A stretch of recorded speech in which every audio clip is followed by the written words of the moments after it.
स्वागत है आपका इस कहानी की दुनिया में। आज मैं आपको एक ऐसी दास्तान सुनाने जा रहा हूँ जो मुझे मेरे पुरखों ने सुनाई थी। ये कहानी बताती है कि कैसे एक राजा ने अपने बेटों को सिर्फ इसलिए छोड़ दिया क्योंकि उसे एक चिड़िया की कहानी सच्ची लगने लगी थी, और कैसे उन दोनों भाइयों की किस्मत ने उन्हें वापस उनके अपनों से मिलाया। अगर आप पहली बार यहाँ आए हैं तो चैनल को सब्सक्राइब कर लीजिए, और वीडियो अच्छी लगे तो लाइक और शेयर करना बिल्कुल मत भूलिएगा। आपका एक एक कमेंट हमें बहुत हिम्मत देता है। तो चलिए कहानी शुरू करते हैं। ये उस जमाने की बात है जब आनंद नगर में राजा आनंद सेन का राज्य था। राजा साहब बड़े ही नेक और न्याय करने वाले थे। उनकी प्रजा उनसे बहुत खुश रहती थी। राजा अपनी रानी से भी बहुत प्यार करते थे। दरबार का काम खत्म होते ही वे अपना सारा वक्त रानी के साथ बिताते थे। भगवान का दिया हुआ सब कुछ था उनके पास, लेकिन एक बहुत बड़ा दुख था जो उनके मन को खाए जा रहा था। उनकी शादी को 12 साल हो चुके थे, लेकिन राजगद्दी को कोई वारिस नहीं मिला था। एक दिन की बात है, राजा दरबार में बैठे थे और उनके चेहरे पर उदासी साफ दिख रही थी। यह देखकर एक मंत्री ने पूछा, महाराज, मैं कई दिनों से देख रहा हूं कि आप उदास रहते हैं। कोई परेशानी हो तो हमें बताइए, शायद हम आपकी मदद कर सकें। राजा को लगा कि दिल की बात कह देने से मन हल्का हो जाएगा। वे कहने लगे, आप सब जानते हैं कि भगवान ने मुझे सब कुछ दिया है, लेकिन इस राजगद्दी का कोई वारिस नहीं है। हमारी शादी को 12 बरस हो गए, पर रानी की गोद अभी तक सूनी है। मैंने हर तरह का इलाज, हर तरह का उपाय करके देख लिया। बड़े बड़े हकीमों और वैद्यों से इलाज करवाया, साधु संतों को बुलाया, टोना टोटका भी किया, लेकिन सब बेकार साबित हुआ। अब तो मैंने सारी उम्मीद छोड़ दी है। ये सुनकर मंत्री कहने लगा, महाराज, जब आपने इतने उपाय किए हैं तो एक और सही। मैंने सुना है कि आजकल अपने नगर में एक बहुत बड़ा ज्योतिषी आया हुआ है, क्यों ना आप उसे अपना हाथ दिखाए। राजा ने कहा, मंत्री जी, जितनी कोशिश करनी थी मैंने कर ली, अब मैंने हार मान ली है। लेकिन मंत्री और दूसरे दरबारियों ने बार बार समझाया तो राजा मान गए और उन्होंने आदेश दिया कि ज्योतिषी को महल में लेकर आया जाए। राजा का आदेश मिलते ही ज्योतिषी को तुरंत दरबार में लाया गया। उसने राजा का हाथ देखा और कहा, महाराज, इसी साल आपके घर का चिराग पैदा होगा।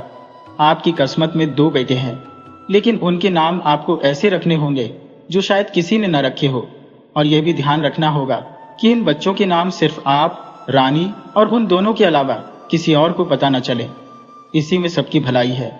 राजा ने कहा, वह तो बाद में देखा जाएगा, लेकिन मैं तो उम्मीद छोड़ चुका हूं। अगर तुम्हारी बात सच हुई तो तुम्हारे कहे अनुसार ही बच्चों के नाम रखे जाएंगे।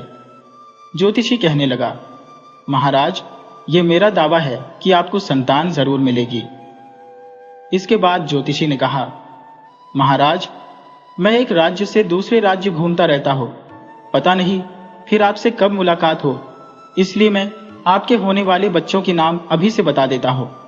इसके बाद राजा ने बाकी सभी दरबारियों को बाहर भेज दिया, और अब सिर्फ राजा और ज्योतिषी ही उस कमरे में थे। तब ज्योतिषी ने बड़े राजकुमार का नाम छेनड़ और छोटे का नाम बसोत रखा। ये नाम बहुत ही अजीब थे, लेकिन ज्योतिषी के कहने पर राजा मान गए। इतना कहकर ज्योतिषी वहां से चला गया। शाम को जब राजा अपनी रानी के पास पहुंचे तो उन्हें सारी बात विस्तार से बताई। राजा ने कहा, महारानी, उस ज्योतिषी का कहना है कि हमारे घर में 2 बेटे पैदा होंगे। उसने भविष्यवाणी भी की है और उनके नाम भी बता दिए हैं। रानी बोली, महाराज, मुझे तो अब इन सब बातों पर बिल्कुल भी भरोसा नहीं रहा। मेरी माँ ने तो आप दूसरी शादी कर लीजिए।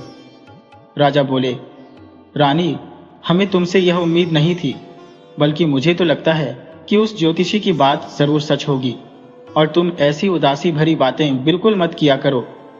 चलो, हम जंगल की सैर के लिए चलते हैं, इससे तुम्हारा मन भी बहल जाएगा। और फिर राजा और रानी दोनों रथ पर बैठकर जंगल की सैर के लिए निकल गए। कुछ ही देर बाद वे वापस लौट आए, क्योंकि रानी का मन अभी भी उदास था। कुछ महीने इसी तरह गुजरे और ज्योतिषी की बात बिल्कुल सही साबित हुई। राजा और रानी के यहाँ एक चांद सा बेटा पैदा हुआ। पूरे राज्य में खुशियां मनाई गईं। राजा ने गरीबों, साधु संतों में दिल खोलकर दान दिया। पूरे राज्य में 1 साल तक खुशियों का माहौल बना रहा। 1 साल बाद राजा के यहाँ दूसरे बेटे का जन्म हुआ और फिर से खुशियां लौट आई।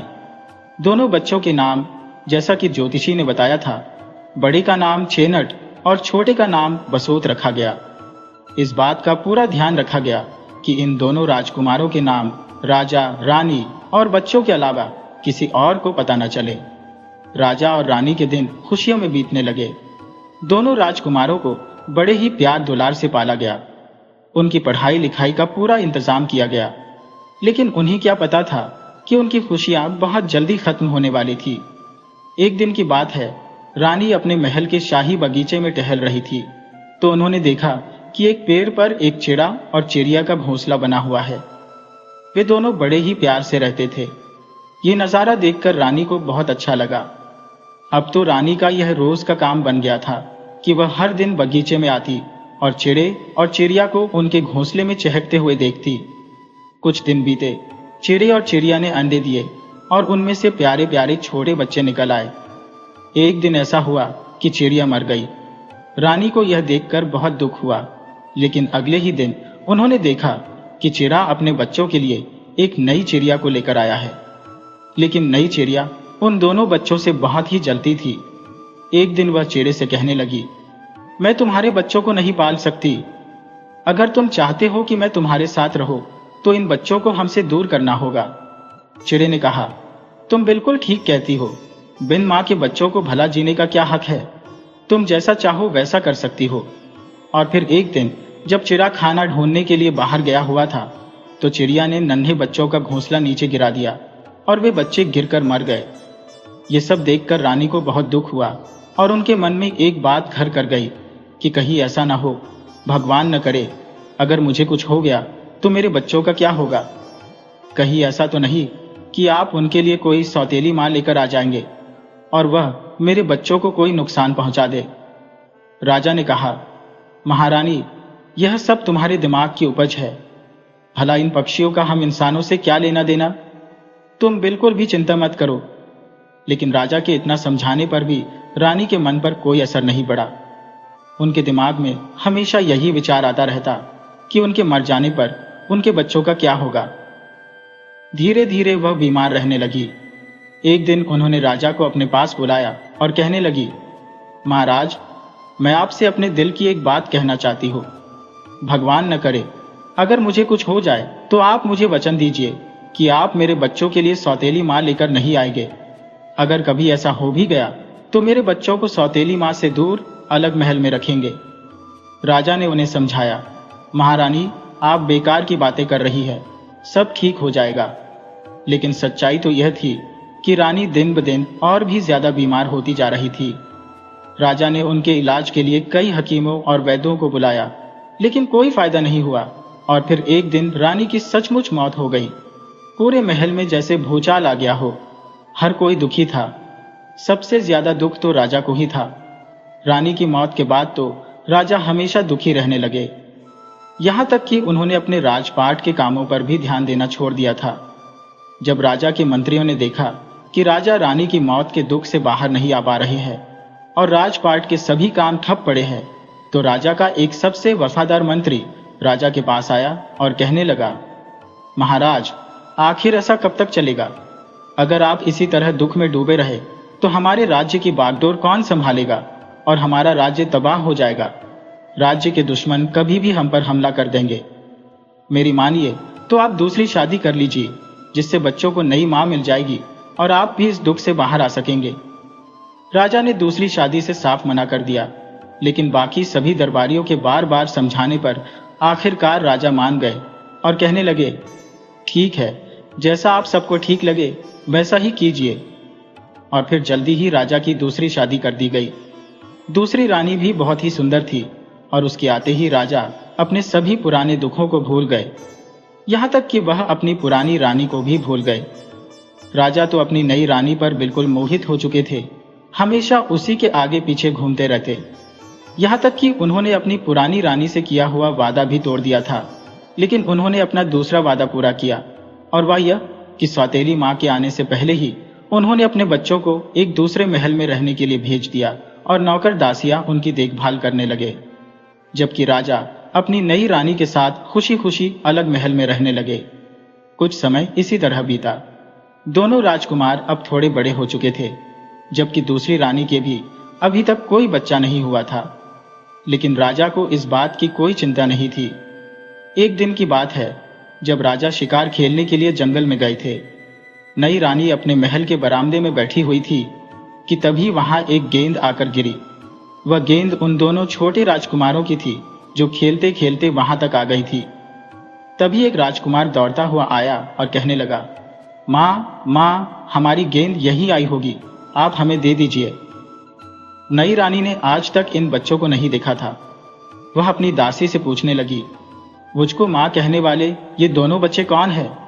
दासी ने बताया, महारानी साहिबा, ये दोनों हमारी बड़ी रानी के बच्चे हैं।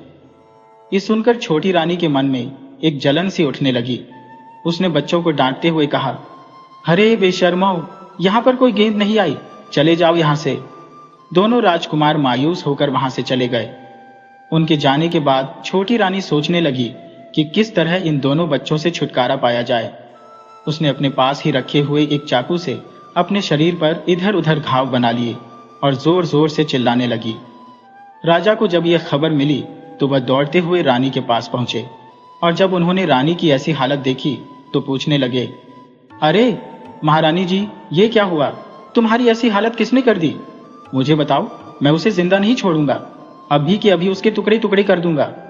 राजा की बात सुनकर रानी मन ही मन सोचने लगी कि लगता है मेरा जादू चल गया। वह रोते हुए कहने लगी, महाराज, आपके दोनों छोटे राजकुमार यहां पर अपनी गेंद लेने के लिए आए थे।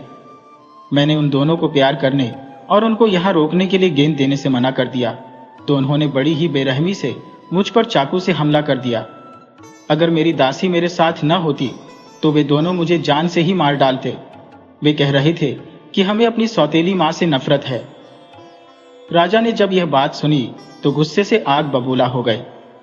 उन्होंने तुरंत अपने मंत्री को बुलवाया और कहने लगे, मंत्री जी, उन दोनों बदमाश राजकुमारों को मेरी आंखों से दूर ले जाकर उनका सिर काट दो। मंत्री ने जब यह सुना तो कहने लगा, महाराज, आखिर ऐसा क्या हो गया जो आप यह आदेश दे रहे हैं? राजा ने मंत्री को सारी बात बताई। मंत्री बोला, महाराज, हो सकता है कि जो जानकारी आपको दी गई हो वह गलत हो। राजा ने कहा, तुम्हारे कहने का क्या मतलब है? क्या हमारी रानी झूठ बोल रही है? तुम वही करो जो मैंने तुमसे कहा है, वरना तुम्हारी खैर नहीं। मंत्री सोचने लगा, इस समय चुप रहने में ही भलाई है। उसने कहा, ठीक है महाराज, आपके आदेश का पालन किया जाएगा। तो राजा ने कहा, एक बात और, बच्चों को मारकर उनकी आंखें निकालकर मेरे सामने लेकर आना ताकि मुझे यकीन हो सके कि वे मर चुके हैं। मंत्री सिर झुकाकर वहां से चला गया। उसके मन में राजकुमारों के लिए बड़ा प्यार था। उसने दोनों राजकुमारों को अपने साथ लिया और उन्हें लेकर जंगल की ओर चला गया। जंगल में पहुंचने पर दोनों राजकुमार कहने लगे, प्यारी मंत्री जी, आप हमें यहां पर क्यों लेकर आई हैं? मंत्री, जो कि दोनों राजकुमारों से बहुत प्यार करता था, कहने लगा, राजकुमारों, तुम्हारी सौतेली मां नहीं चाहती कि तुम इस दुनिया में जिंदा रहो, इसीलिए मैं तुम्हें इस जंगल में छोड़कर जा रहा हूं। मुझे आदेश तो यही दिया गया था कि मैं तुम दोनों को मार दूं, लेकिन तुम जैसे प्यारे बच्चों को भला कौन मार सकता है? बच्चे कहने लगे, मंत्री जी, इस घने जंगल में रहकर हम क्या करेंगे? इससे अच्छा तो यही होगा कि आप हमें मार दीजिए। मंत्री ने कहा, नहीं नहीं, इतना बड़ा पाप मैं नहीं कर सकता, तुम यहीं रहो, भगवान ही तुम्हारा मालिक है। मंत्री उन दोनों बच्चों को वहीं पर छोड़कर वहां से चला गया और रास्ते में उसने 2 हिरणों का शिकार किया और उनकी आंखें निकालकर राजा को दिखा दी। इधर दोनों बेचारे राजकुमार जंगल में इधर उधर भटकते रहे। भूखे प्यासे उन्हें कुछ भी समझ में नहीं आ रहा था। वह रात उन्होंने एक पेड़ पर चढ़कर बिताई और सुबह जंगल से बाहर निकलने का रास्ता ढूंढने लगे। चलते चलते उन्हें प्यास लगने लगी। आसपास पानी का कोई ठिकाना नहीं था। तब बड़े राजकुमार ने कहा, छोटे भाई, प्यास तो हम दोनों को लगी है, तो क्यों ना हम दोनों अलग अलग दिशाओं में जाकर पानी ढूंढे। जिसको पानी मिल जाएगा वह पानी पी लेगा और दूसरे के लिए पानी लेकर यहां वापस लौट आएगा। छोटा राजकुमार बोला, लेकिन हमारे पास तो कोई बर्तन नहीं है, तो फिर हम पानी कैसे लेकर आएंगे? तो बड़े ने कहा, हाँ ये बात तो है, लेकिन इतना हो सकता है कि हम अपना रुमाल पानी में भिगोकर वापस ले आए और उसी से काम चला लेंगे। इस तरह से दोनों राजकुमार अलग अलग दिशाओं में पानी की तलाश करते हुए चलने लगे। बड़ा राजकुमार पानी की तलाश में चलते चलते काफी दूर निकल आया था और अब शाम होने लगी थी कि तभी उसने देखा कि सामने एक झोपड़ी में कुछ रोशनी दिखाई दे रही थी। वह झोपड़ी में पहुंचा। एक बूढ़ी अम्मा ने दरवाजा खोला। राजकुमार कहने लगा, नानी अम्मा, बहुत प्यास लगी है, क्या पीने के लिए कुछ पानी मिलेगा? बुढ़िया ने प्यार से उसके सिर पर हाथ फेरा और कहने लगी, आओ बेटा, सिर्फ पानी ही क्यों, कुछ खाने के लिए भी ले लो। बूढ़ी अम्मा ने उसे पानी पिलाया और खाने के लिए थोड़ा सा गुड़ दिया।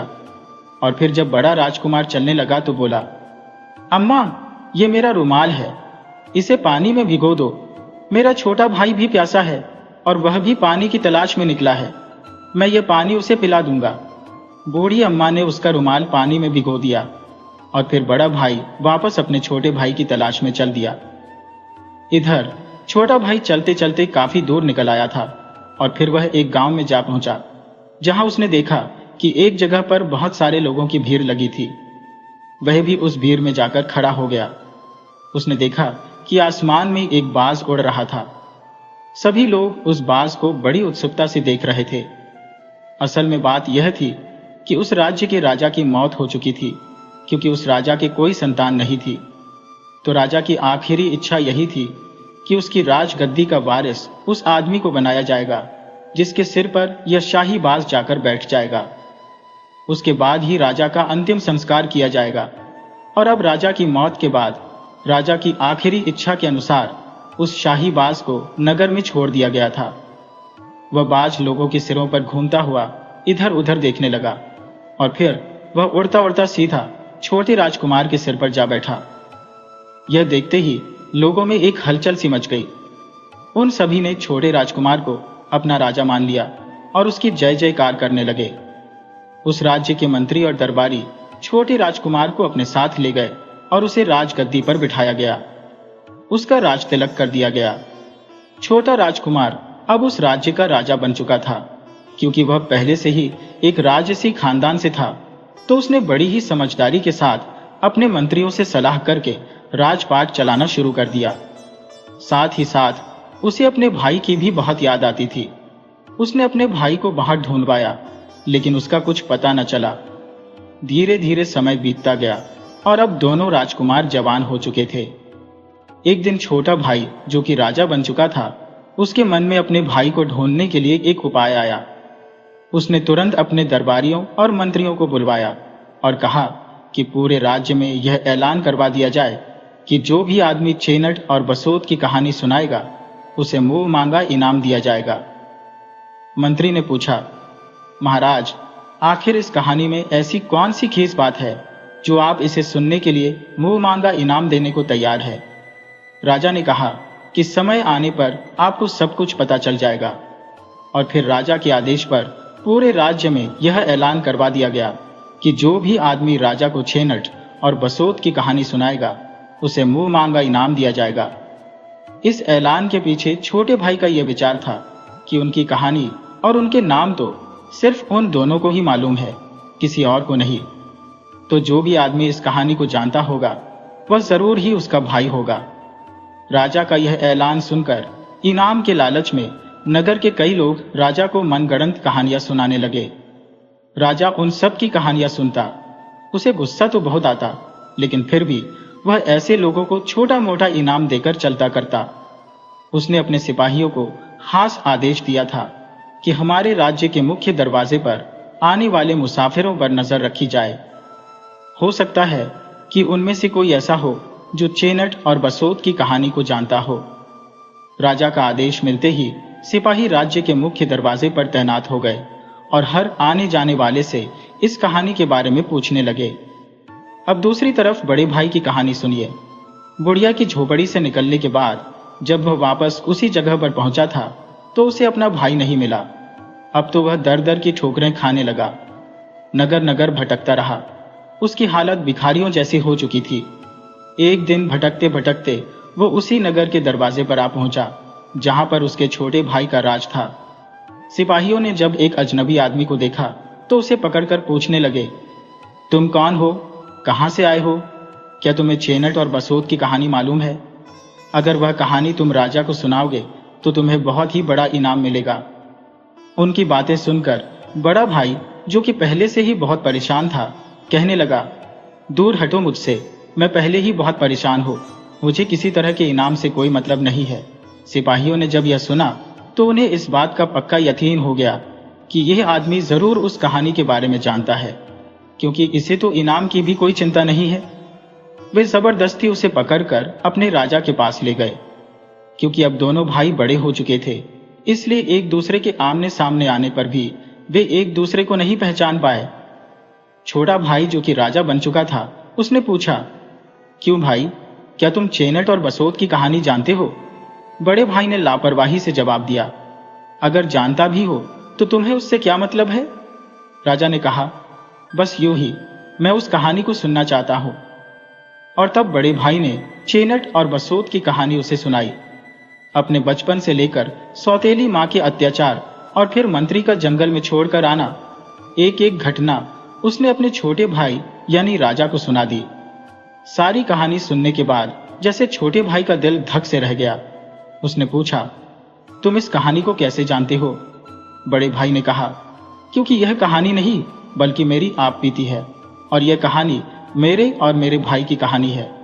इतना सुनते ही राजा अपनी गद्दी से उठ खड़े हुए। उन्होंने अपने भाई को गले से लगा लिया।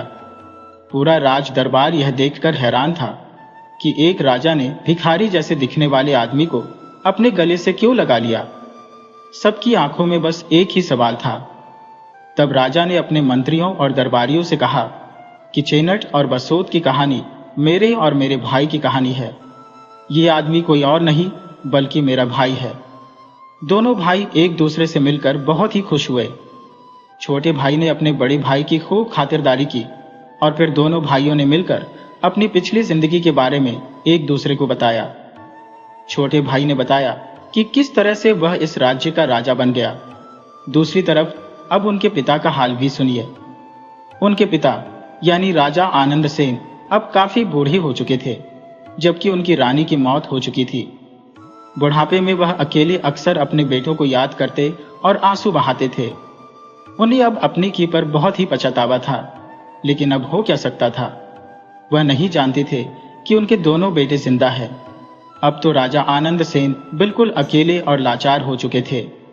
उन्हें बस एक ही उम्मीद थी कि काश वह मरने से पहले अपने बेटों से मिल सके। इधर दोनों भाइयों ने आखिर एक दिन फैसला किया कि उन्हें अपने पिता से जाकर मिलना चाहिए। छोटा भाई, जो कि अब राजा बन चुका था, उसने अपने मंत्रियों को बुलाया और कहा कि मैं कुछ दिनों के लिए अपने भाई के साथ यात्रा पर जाना चाहता हूं। तब तक आप लोग इस राज्य की बागडोर को संभालिए। इस तरह से अपने मंत्रियों को सब कुछ समझा बुझाकर दोनों भाई अपने पिता से मिलने के लिए आनंद नगर की तरफ चल दिए। उनके साथ सेना की एक टुकड़ी भी थी। कुछ दिनों के सफर के बाद जब वे दोनों आनंद नगर की सीमा पर पहुंचे तो राजा आनंद सेन ने समझा कि शायद दुश्मन देश की सेना उनके राज्य पर हमला करने के लिए आई है। उन्होंने तुरंत अपने दूत को भेजा कि जाकर सारी स्थिति का पता करो। दूत ने आकर बताया, महाराज, वे लोग दुश्मन नहीं है बल्कि वे तो आपसे मिलना चाहते हैं। दोनों राजकुमारों को पूरे आदर के साथ आनंद सेन के महल में लाया गया। अब तक आनंद सेन को इस बात का पता नहीं था कि वे दोनों उसी के बेटे हैं। जब दोनों राजकुमार अपने बूढ़े पिता के पास पहुंचे, उन दोनों ने अपने पिता को सारी सच्चाई बताई कि वे दोनों ही चेनट और बसोत हैं। राजा जानता था कि उनके बच्चों के नाम सिवाय उनके और कोई नहीं जानता। इतने सालों के बाद अपने बेटों से मिलकर राजा बहुत ही खुश हुए, लेकिन उनकी आंखों में पछतावे के आंसू भी थे। वह कहने लगे, मेरे बेटों, मैंने तुम्हारे साथ बहुत ही नाइंसाफी की है, तुम दोनों मुझे माफ कर दो। दोनों भाइयों ने अपने पिता को माफ कर दिया और फिर इसके बाद बड़े भाई चेनट का राज तिलक कर दिया गया और उसने अपने पिता का राज्य संभाल लिया, जबकि छोटा भाई बसोत, जो कि पहले से ही एक राज्य का राजा बन चुका था। इस तरह से दोनों भाइयों ने अपने अपने राज्यों को संभाल लिया। उन्हें जब भी समय मिलता वे एक दूसरे से मिलने के लिए आते रहते थे। कुछ समय के बाद दोनों भाइयों के विवाह हो गए और वे अपने अपने परिवारों के साथ सुखी जीवन बिताने लगे। तो दोस्तों, मुझे पूरी उम्मीद है कि आपको यह कहानी बहुत ही पसंद आई होगी। इस कहानी से यही सीख मिलती है कि कभी कभी हम अपनी ही सोच में इतने डूब जाते हैं कि अपनों की परवाह करना भूल जाते हैं, लेकिन सच की बुनियाद पर बने रिश्ते हमेशा ताकतवर होते हैं। इसी तरह की दिलचस्प कहानियां देखने के लिए आप चैनल को सब्सक्राइब कर लीजिए। वीडियो अच्छी लगी तो इसे लाइक कीजिए और साथ ही अपने अच्छे कमेंट करना बिल्कुल मत भूलिएगा। अपने कमेंट के साथ अपना नाम और अपने शहर का नाम भी लिखिए। तो मिलते हैं आपसे किसी अगली कहानी में। तब तक के लिए अनुमति दीजिए।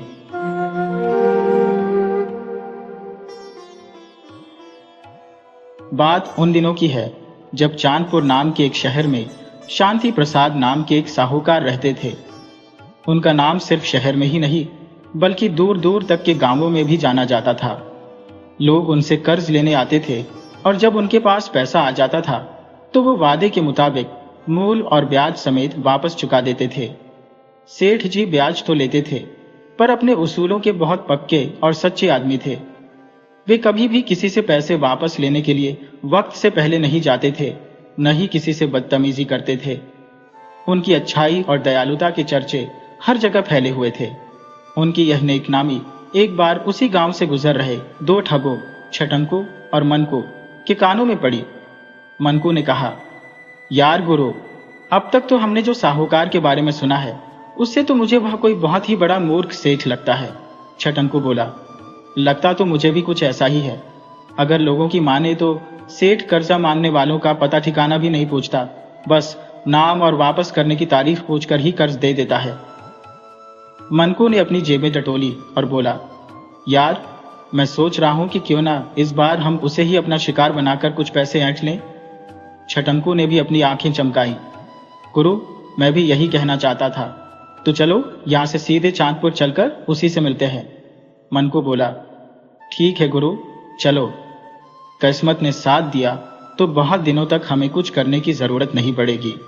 और फिर दोनों ठग एक बैलगाड़ी किराए पर लेकर चांदपुर की तरफ चल दिए। चांदपुर पहुंचकर वे सेठ की हवेली में घुसे तो एक नौकर उन्हें एक कमरे में ले गया जहां साहूकार शांति प्रसाद अपने कई मुंशियों के साथ गद्दी पर बैठा हुआ लोगों से रुपए का लेन देन कर रहा था। वे दोनों ठग नौकर के बताए हुए स्थान पर जाकर बैठ गए। कुछ देर बाद जब वहां आए हुए लोग एक एक करके जाने लगे तो सेठ ने उनकी तरफ देखा। ठगों ने हाथ जोड़कर कहा, राम राम सेठ जी। सेठ ने भी मुस्कुराकर कहा, राम राम भाई, तुम कौन हो और मेरे पास किस काम से आए हो? दोनों चालाक ठगों ने अपनी रोनी सी सूरत बनाई और कहने लगे, सेठ जी, हमारा नाम छटंकू और मनकू है। हम आपके पास बड़ी उम्मीद लेकर आए हैं। पिछले साल गांव में अकाल पड़ने के कारण खेतों में अन्न का एक दाना तक पैदा नहीं हुआ। इस बार फसल अच्छी होने की उम्मीद है, लेकिन हमारे पास न तो बैल है और न ही बीज। इस कारण हम बहुत दुखी हैं। साहूकार ने कहा, अरे भाई, मैंने कर्जा मांगने का कारण और तुम्हारा पता नहीं पूछा। तुम सिर्फ इतना बताओ कि तुम्हें कितनी रकम चाहिए और कब तक लौटाओगे। ठगों ने कहा, सेठ जी, हमें 2000 रुपये चाहिए और यह कर्ज हम जल्दी ही लौटा देंगे। जितना जल्दी हो सकेगा उतनी जल्दी हम आपकी रकम ब्याज समेत वापस कर देंगे। बस आप मेहरबानी करके हमें 2000 रुपये दे दीजिए।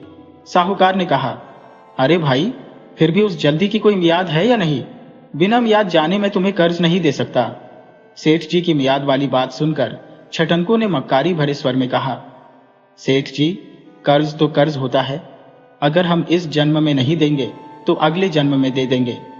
साहूकार बोला, ठीक है, तब तुम मुझे अगले जन्म में ही दे देना। मुझे तुम्हारी बात पर पूरा यकीन है।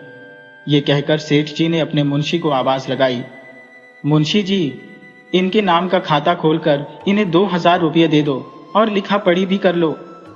यह लिख लो कि ये ब्याज समेत हमारी रकम अगले जन्म में लौटा देंगे। मुंशी ने हैरानी से पूछा, अगले जन्म में? लेकिन सेठ जी। लेकिन वेकिन कुछ नहीं मुंशी जी, बेकार में अपनी टांग बीच में मत अड़ाया करो। जैसा मैंने कहा है वैसा ही करो। ठीक है सेठ जी, आओ भाई, यहां आकर अपना पैसा ले लो। और फिर दोनों ठग मुंशी के पास पहुंचे। मुंशी ने एक कागज पर लिखा पढ़ी की और उनसे दस्तखत कराने के लिए उनके सामने रख दिया। कहने लगा, तुम दोनों अपने अपने दस्तखत यहां पर कर दो। और फिर दोनों ठगों ने चुपचाप खाते पर अपने दस्तखत कर दिए और मुंशी ने 2000 रुपये गिनकर उनको थमा दिए। लो भाई, गिन लो, पूरे 2000 रुपये हैं जिन्हें तुम्हें ब्याज समेत अगले जन्म में चुकाना है। ठगों ने कहा, क्यों नहीं हुजूर। और उन दोनों ने पैसे बिना गिने ही अपनी जेब में डाल लिए और सेठ जी का धन्यवाद अदा करते हुए वहां से वापस लौट गए। उन दोनों के वहां से जाते ही रुपए देने वाले मुंशी ने सेठ से कहा, हुजूर, आप यह जानते हुए भी कि वे लोग रुपया वापस लौटाने का इरादा नहीं रखते और इस इकरारनामे के अनुसार भी हम लोग उनसे रुपया वसूल नहीं कर सकते, तो फिर आपने उन्हें रकम उधार क्यों दे दी। मुंशी की बात सुनकर सेठ हंसे और कहने लगे, मैंने ये सब जानते बूझते हुए भी उन्हें रुपया उधार क्यों दिया, ये बात अभी तुम्हें समझ में नहीं आएगी। वक्त आने पर मैं आपको समझाऊंगा। फिर भी मेरी इस बात को गांठ बांध कर रख लो कि कर्ज कर्म के समान होता है। इस जन्म का कर्ज या कर्म अगले जन्म में भी इंसान के साथ रहता है और उसी के अनुसार जीवन बिताना पड़ता है। मुंशी मन ही मन सोचने लगा, पता नहीं सेठ जी क्या कह रहे हैं, मेरे तो कुछ भी पल्ले नहीं पड़ रहा। अच्छा, मुझे क्या, इनका पैसा है, हो के या मुफ्त में लुटाए। उधर दोनों ठग खुशी खुशी अपने रास्ते चले जा रहे थे। मनकू ने कहा, भाई, ये सेठ तो हमारी उम्मीद से भी ज्यादा मूर्ख निकला। मैं तो सोच रहा था कि वह अगले जन्म की बात सुनकर हमें धक्का देकर भगा देगा, लेकिन उस बेवकूफ ने तो हमारी इस बात पर भी यकीन कर लिया और हमें इतनी बड़ी रकम कर्ज में दे दी। उस मूर्ख ने इतना भी नहीं सोचा कि कहीं अगले जन्म में भी कोई उधार चुकाया जा सकता है। छटंकू बोला, सच में गुरु, आज तो बहुत दिनों के बाद मुझे ऐसा कोई बेवकूफ इस धरती पर दिखाई दिया। अब तो यह 2000 रुपये अपने हो गए, समझो। भाई, इस बार मैंने यह सोचा है कि अपने लिए एक छोटा मोटा घर भी बनाएंगे। आखिर कब तक हम बंजारों की तरह धक्के खाते रहेंगे। मनकू ने कहा, ठीक है गुरु, इस बार तुम अपनी यह हसरत भी पूरी कर लेना। और इसके बाद उन्होंने फिर से एक बैलगाड़ी किराए पर ली और किसी दूसरे गांव की तरफ चल दिए। चलते चलते वे एक गांव में पहुंचे, तब तक रात हो चुकी थी। मनकू कहने लगा, गुरु, गांव में तो पहुंच गए, लेकिन ठहरेंगे कहां? चलो उस घर का दरवाजा खटखटाते हैं। अगर मुफ्त में खिलाने पिलाने के लिए कोई तैयार नहीं हुआ तो कुछ पैसे दे देंगे। पता नहीं यह दरवाजा खुलेगा भी या नहीं, फिर भी चलकर कोशिश करते हैं। और फिर दोनों ठगों ने एक घर का दरवाजा खटखटाया। अंदर से आवाज आई, कौन है भाई? हम परदेसी हैं और रात काटने के लिए आसरा चाहते हैं। जल्दी ही घर के अंदर से घर का मालिक बाहर आया और कहने लगा, ठीक है, मैं अभी सब इंतजाम कर देता हूं। ठगों ने कहा, बाबा, आपका बहुत बहुत धन्यवाद। घर का मालिक एक बहुत ही अच्छा इंसान था। उसने उन दोनों ठगों को घर में ले जाकर आदर से बिठाया और पूछा, बेटा, लगता है तुम दोनों बहुत दूर से आए हो, तुम्हें बहुत भूख भी लगी होगी। अगर कहो तो खाना तैयार कर दूं? नहीं बाबा, हमने रास्ते में खाना खा लिया था। बस आप हमारे लिए बिस्तर का बंदोबस्त कर दीजिए। हम बाहर दालान में ही रात काट लेंगे। इसके बदले में जो पैसा आप हमसे मांगेंगे, हम वह देने को तैयार हैं। बूढ़े आदमी ने कहा, पैसे की कोई जरूरत नहीं है बेटा, तुम आराम से दालान में रात काट सकते हो। ये लो चटाई और चादर। ठगों ने कहा, भगवान आपको हमेशा खुश रखे बाबा। और फिर दोनों ठग घर के बाहर बने हुए दालान में जाकर चटाई बिछा लेते हैं और चादर तान कर उस पर सो गए। अचानक आधी रात के समय एक आवाज सुनकर छटंकू ने मनकू को उठाते हुए कहा, मनकू भाई, जल्दी से उठो। क्यों मेरी नींद खराब कर रहे हो? सोने दो ना। क्या बात है, तुमने इतनी रात को मुझे क्यों जगाया? अरे भाई, आसपास कोई भी नहीं है, लेकिन फिर भी किसी के बात करने की आवाज सुनाई दे रही है। मनकू ने ध्यान से सुना तो वह आवाज उसे भी सुनाई दे रही थी। आवाज आई, कैसे हो भाई? अच्छा हो, लेकिन आज ठंड बहुत ही ज्यादा है। दोनों ठग बोलने वाले की तलाश में इधर उधर देखने लगे, लेकिन आसपास तो क्या, दूर दूर तक उन्हें कोई भी दिखाई न दिया। हाँ, कुछ दूरी पर बैलों की एक जोड़ी जरूर बंधी हुई थी। जब दोनों ठगों ने उन बैलों की तरफ ध्यान से देखा तो बुरी तरह से चौंक पड़े। गुरु, मैं कोई सपना तो नहीं देख रहा? ये बैल आदमियों की भाषा में बोल रहे हैं? हाँ भाई, मैं भी हैरान हूँ, लेकिन यह बात तो सच है कि वे बैल आपस में बातें कर रहे हैं।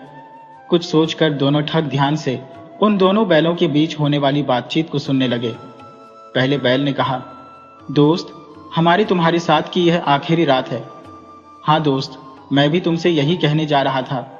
अच्छा तुम बताओ कि तुमने ऐसा क्यों कहा? इसलिए कि जो अपना मालिक है उससे पिछले जन्म में मैंने 200 रुपए उधार लिए थे, लेकिन उस जन्म में मैं चुका नहीं पाया था। इसलिए इस जन्म में महीनों तक उसके यहाँ पर हल और गाड़ी में जुटकर मैंने वह कर्ज चुकाया है। कल मेरी मेहनत पूरे 200 रुपये की हो जाएगी और मैं सुबह ही मर जाऊंगा। अच्छा दोस्त, अब तुम बताओ कि तुमने बिछड़ने की बात क्यों की थी? दूसरा बैल बोला, तुम किस्मत वाले हो दोस्त कि तुम्हें अपने कर्ज से जल्दी ही छुटकारा मिल जाएगा, लेकिन मेरी किस्मत में तो अभी कई और महीनों तक दुख सहना लिखा है, क्योंकि मैंने भी पिछले जन्म में 2 आदमियों से कर्ज लिया था। उनमें से एक तो हमारा यही मालिक है। मैंने इससे 200 रुपये उधार लिए थे। कल तुम्हारे साथ साथ मेरा भी कर्ज पूरा हो जाएगा। लेकिन वह दूसरा आदमी जिससे मैंने पिछले जन्म में 500 रुपये उधार लिए थे, कल वह आकर मुझे इस किसान से ले जाएगा और मुझे अपने हल और गाड़ी में झोंक कर तब तक दुख देता रहेगा जब तक कि मैं उसका कर्जा इस जन्म में नहीं चुका देता। पहले बैल ने कहा, लेकिन वह दूसरा आदमी तुम्हें इस बूढ़े किसान के पास से क्यों ले जाएगा? भला ये किसान अपना बैल उसे क्यों देगा? दूसरा बैल बोला, भगवान ने यह मेरे पैदा होने से पहले ही लिख दिया था, तभी तो इस बूढ़े किसान ने उस आदमी से कर्ज लेकर अभी तक नहीं चुकाया। कल वह आदमी आकर अपनी रकम मांगेगा और किसान के न देने पर वह मुझे डंडे मारता हुआ अपने साथ ले जाएगा। पहले बैल ने कहा, ओह, तब तो सचमुच में काफी दुख झेलने पड़ेंगे तुम्हें। मुझे तुम्हारे साथ पूरी हमदर्दी है दोस्त। ये सब हमारे पिछले जन्मों के कर्म है जो हमें इस जन्म में भोगने ही पड़ेंगे, वरना भगवान हमें इस जन्म में बैल क्यों बनाता? ठीक कहते हो दोस्त। खैर, छोड़ो इन बातों को। मुझे और तुम्हें तो अपने अपने कर्मों की सजा मिल गई या मिल जाएगी, लेकिन मुझे तो दुख उन दोनों व्यक्तियों का हो रहा है जो कुछ देर पहले ही बूढ़ी किसान के यहाँ पर मेहमान बनकर आए हैं। तुम्हारा क्या मतलब है दोस्त? उन दोनों ने क्या किया है? बैलों के बीच हो रही बातचीत का रुख अपनी तरफ मुड़ते हुए देखकर मनकू के कान खड़े हो गए। पहला बैल कहने लगा, उन्होंने क्या किया है? अरे भाई, यह पूछो कि उन्होंने क्या नहीं किया। वे दोनों ठग हैं और अब तक न जाने कितने आदमियों को ठग चुके हैं। इस समय भी वे दोनों एक नगर सेठ को ठग कर कर्जा लेकर यहाँ पर आए हैं। अच्छा, तब तो उन्हें जरूर कर्जा चुकाने के लिए सेठ का गधा बनना पड़ेगा। ये सुनकर दोनों ठगों को काटो तो खून नहीं। मन को कहने लगा, गुरु, तुमने सुनी इन दोनों की बातें? ये दोनों अपने पिछले जन्म का कर्जा चुकाने के लिए बैल बने हैं। छटनको बोला, हाँ, और हमें इस जन्म का कर्जा चुकाने के लिए अगले जन्म में गधा बनना पड़ेगा। नहीं नहीं मन को, अब मैं सेठ का कर्ज अपने सिर पर नहीं रखूंगा। मैं उसके पैसे वापस कर दूंगा और बाकी का सारा जीवन दीन दुखियों की सेवा में गुजार दूंगा, ताकि मेरे सारे पाप इसी जन्म में धुल जाए। मनकू ने कहा, तो ठीक है गुरु, हम सुबह होते ही चांदपुर जाएंगे और सेठ जी को उनका 1-1 रुपया ब्याज समेत वापस दे देंगे, और साथ ही ठगी का यह धंधा छोड़कर मेहनत और ईमानदारी से रोटी कमाएंगे। हे ईश्वर, तेरा लाख लाख शुक्र है जो तूने समय रहते हमारी आंखें खोल दी और हमारा अगला जीवन बर्बाद होने से बचा लिया। उसके बाद वे दोनों ठग अपने भविष्य के बारे में बातें करते करते न जाने कब सो गए, लेकिन उन्हें सपनों में भी वे दोनों बैल बातें करते हुए दिखाई दे रहे थे। सुबह होने के बावजूद भी वे न जाने कब तक सोते रहे कि अचानक किसी के रोने पीटने की आवाज सुनकर उनकी नींद खुल गई। आवाज आ रही थी, हाय, मैं लुट गया, बर्बाद हो गया, हाय, मेरा बैल मर गया। उन दोनों ठगों ने देखा कि घर का मालिक अपने बैल के मर जाने पर विलाप कर रहा था। सारा माजरा समझते ही वे दोनों ठग उदास हो गए। मन को कहने लगा, गुरु, उन दोनों बैलों की रात की बातचीत आखिर सच हो ही गई और उनमें से एक बैल ने दम तोड़ दिया।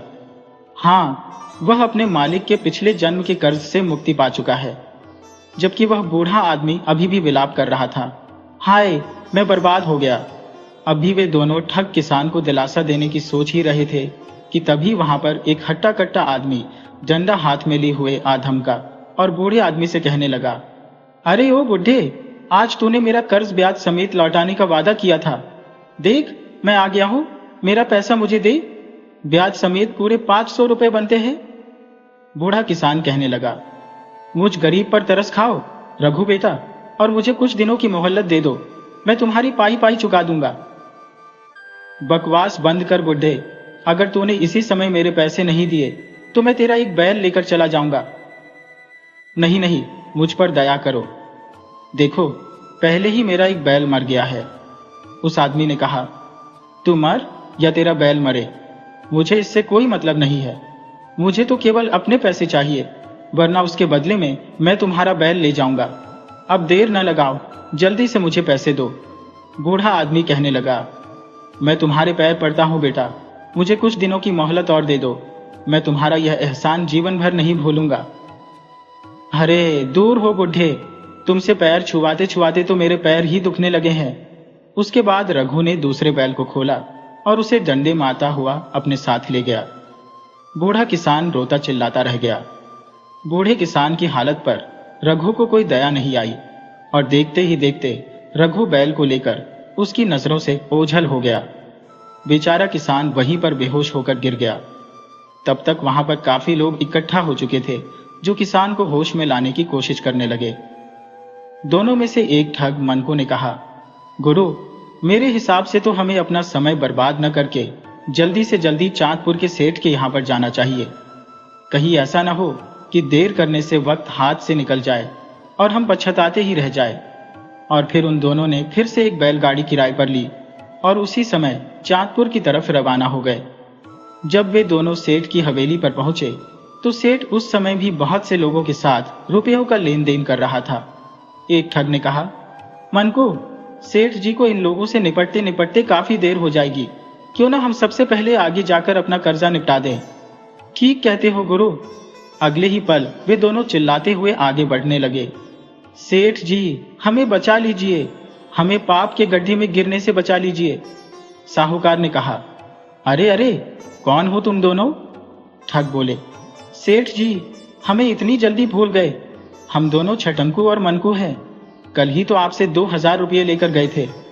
सेठ ने कहा, भाई मुझे तो कुछ याद नहीं, ठहरो मुंशी से पूछता हूं।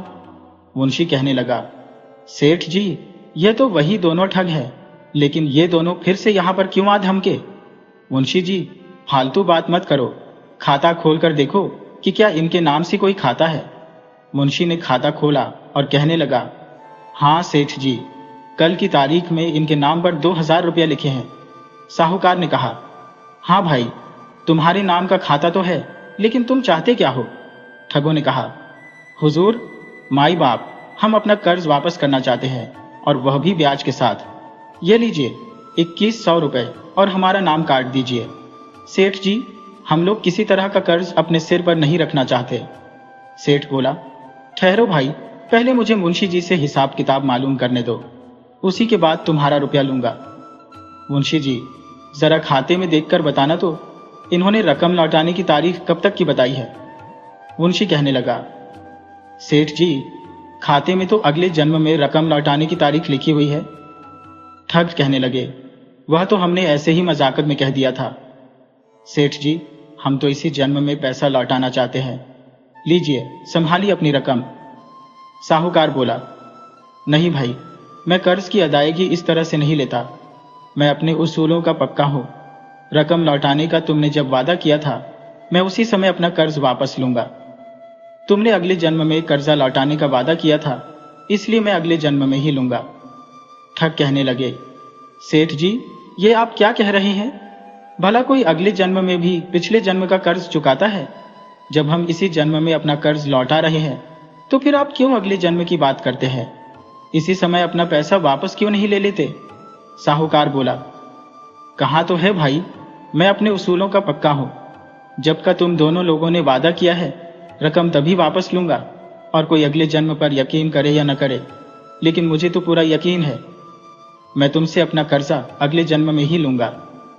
दोनों ठग साहूकार के सामने खूब रोए धोए और गिड़गिड़ाए, लेकिन सेठ ने उनकी एक न सुनी और बिना रकम लिए ही उन्हें घर से बाहर निकाल दिया। मनकू कहने लगा, भाई ये सेठ का बच्चा तो बड़ा ही अड़ियल निकला। लगता है अगले जन्म में हमें गधा बनाकर ही छोड़ेगा। गुरु, जल्दी से कोई उपाय करो ना, जिससे हम इस सेठ के कर्ज से मुक्त हो सकें। लेकिन लाख सोचने पर भी उन दोनों के दिमाग में ऐसा कोई उपाय नहीं आया। वे दोनों रोते बिलखते हुए एक तरफ बढ़ते चले जा रहे थे। उधर दोनों ठगों के जाने के बाद सेठ अपने मुंशी से कहने लगा, क्यों मुंशी जी, कुछ समझ में आया आपकी? नहीं सेठ जी, मेरी समझ में तो कुछ भी नहीं आया। मैं तो सिर्फ इतना जानता हूं कि उन दोनों ठगों ने आपका कर्ज आपको वापस लौटाना चाहा और आपने नहीं लिया। सेठ बोला, अच्छा, तो समय आने पर समझ जाओगे। दूसरी तरफ वे दोनों ठग चले जा रहे थे। उन्हें कुछ भी नहीं मालूम था कि वह कहां जा रहे हैं। यहां तक कि चलते चलते वे शहर की सीमा से कब बाहर निकल गए, इस बात का उन्हें ध्यान ही नहीं रहा। वे दोनों एक जंगल में पहुंच चुके थे और बहुत अंधेरा हो चुका था। मन को बोला, गुरु, हम कहां जा रहे हैं? दूर दूर तक सिवाय अंधेरे के कुछ भी दिखाई नहीं दे रहा। हाँ भाई, अपनी उलझन में तो हमने इस तरफ ध्यान ही नहीं दिया। सुबह से न कुछ खाया न पिया, पता नहीं आगे ठहरने और खाने पीने के लिए कुछ मिलेगा भी या नहीं। क्यों ना वापस लौट चलें? वापस तो तब लौटेंगे जब हमें रास्ता मालूम होगा। मुझे तो अब यह भी याद नहीं कि शहर किस दिशा में है। दूर उन्हें कहीं पर रोशनी दिखाई दे रही थी। चलो चलकर देखते हैं कि किसने वह अलाव जला रखा है। और फिर वे दोनों ठग वहां पर पहुंच गए जहां पर अलाव जल रहा था और उसके पास एक साधु ध्यान में मग्न बैठे हुए थे। छटंकू ने कहा, इन साधु महाराज के साथ हम दोनों भी यहाँ पर आराम से रात काट सकते हैं। मन को बोला, वह तो ठीक है गुरु, लेकिन पेट पूजा कैसे होगी? मुझे तो उम्मीद नहीं है कि इन महाराज के पास कुछ खाने पीने को होगा। अरे, तो समझ लेना कि आज की रात तुम्हारा व्रत है। अब चुप हो जाओ, वरना साधु महाराज का ध्यान टूट गया तो वह हमें श्राप न दे दें। उसी समय साधु ने अपनी आंखें खोली और कहने लगे, तुम कौन हो बच्चा? आओ आओ, यहां पर अलाव के पास बैठ जाओ। दोनों ठग कहने लगे, हम दोनों भटके हुए मुसाफिर हैं महाराज, हमारा प्रणाम स्वीकार कीजिए। खुश रहो बेटा। महाराज, क्या आज की रात हम दोनों आपके चरणों में काट सकते हैं? हाँ बेटा, आज की रात ही क्यों, जब तक चाहो तुम यहाँ पर रह सकते हो। मेरे ख्याल से तुम दोनों को भूख भी लगी होगी। हाँ महाराज, भूख तो लगी है, लेकिन इस वीराने में भला खाने को कहां से मिलेगा? साधु ने कहा, अन्न तो नहीं, लेकिन फल तो मैं जुटा ही सकता हूं। तुम दोनों यहीं पर बैठो, मैं अभी आता हूं। ये कहकर साधु वहां से चले गए। मन को कहने लगा, देखो भाई, यह एक साधु है जिसने दुनिया को त्याग दिया है और इस वीराने में रहता है। फिर भी इसके दिल में गैर लोगों के लिए कितनी दया और कितनी ममता है। भगवान की भक्ति में लीन होने के बावजूद भी यह हमारे लिए तकलीफ उठाने के लिए गया है। और दूसरी तरफ हम लोग हैं जिन्होंने आज तक बस दूसरों को ठगा ही है, उन्हें दुख ही दिए हैं। छटंकू बोला, बस करो गुरु, अब कुछ और मत बोलो, वरना मैं अपनी पहले की जिंदगी को याद करके रो पड़ूंगा। सचमुच हम बहुत पापी हैं। थोड़ी देर के बाद जब साधु महाराज वापस लौटे तो उनकी झोली में फल रखे हुए थे और कमंडल में पानी था। लो बेटा, ये फल खाओ और पानी पी लो और आराम से सो जाओ।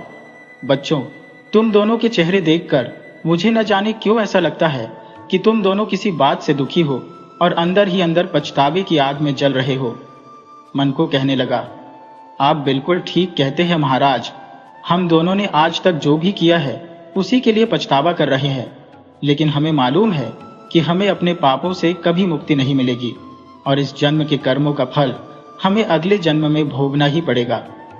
यह कहकर छटंकू ने साधु महाराज को अपनी सारी आपबीती सुना दी और साथ ही अपनी चिंता का कारण भी बता दिया।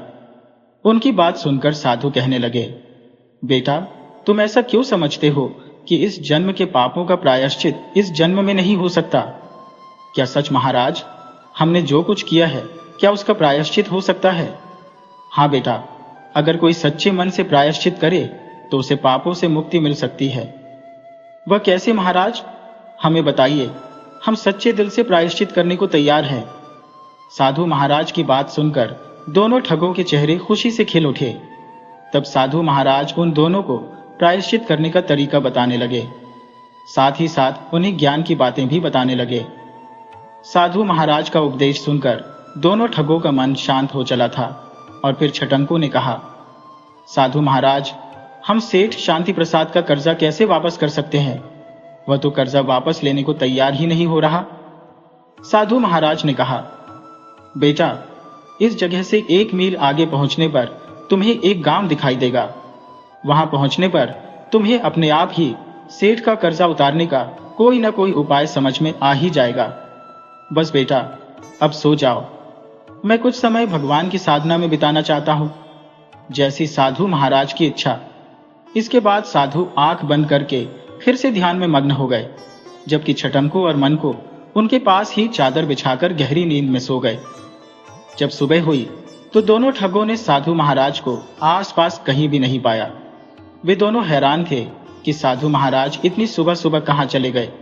छटंकू ने कहा, भाई, वे महात्मा जी जरूर कोई पहुंचे हुए महात्मा थे जो हमें सच्चाई का रास्ता दिखाकर अपने रास्ते चले गए। अब उनके कहे अनुसार हमें आगे बढ़ना चाहिए। वे दोनों आगे बढ़ने लगे और 1 मील का सफर तय करने के बाद एक छोटे से गांव में पहुंचे। उस गांव में न कुएं थे, न तालाब, और न ही उस गांव में कोई नदी थी। पानी के लिए वहां पर बहुत बुरी हालत थी। पानी की जरूरत को पूरा करने के लिए गांव वालों को 5-5 कोस दूर जाना पड़ता था। वहां के हालात देखकर छटंकू के दिमाग में साधु की बात आई कि इसी गांव में उन्हें कोई ऐसा उपाय आएगा जिससे वे सेठ का कर्जा उतार सके। तभी उसके दिमाग में एक विचार कौन था। अगले ही पल वह चीख उठा और कहने लगा, अरे मनकू, सेठ का कर्जा उतारने के लिए मेरे दिमाग में एक उपाय आ गया है। अरे गुरु, तो जल्दी बताओ ना। और फिर छटंकू मनकू के कान में कुछ फुसफुसाने लगा, जिसे सुनकर मनकू का चेहरा भी खुशी से खिल गया। और फिर वे दोनों उसी समय कहीं से एक कुदाल लेकर आ गए और एक जगह पर उन्होंने खुदाई करना शुरू कर दी। वे दिन रात जमीन खोदते रहे और ठीक 1 महीने के बाद वहां पर गहरा कुआं खोदने में सफल हो गए और उसमें पानी भी निकल आया। इसके बाद उन्होंने एक मिस्त्री को बुलाकर उस कुएं को पक्का करवा दिया। उस कुएं पर 2000 रुपए खर्च हो चुके थे। इसके अलावा भी जो 100-200 रुपए उनके जेब में थे, वह भी खर्च हो चुके थे। कुआं तैयार हो जाने के बाद छटंकू ने मनकू से कहा, चल भाई मनकू, डंडा संभाल कर खड़े हो जाओ। गांव वालों को जैसे ही इस कुएं के बारे में पता चलेगा, वे पानी लेने के लिए दौड़े दौड़े आएंगे।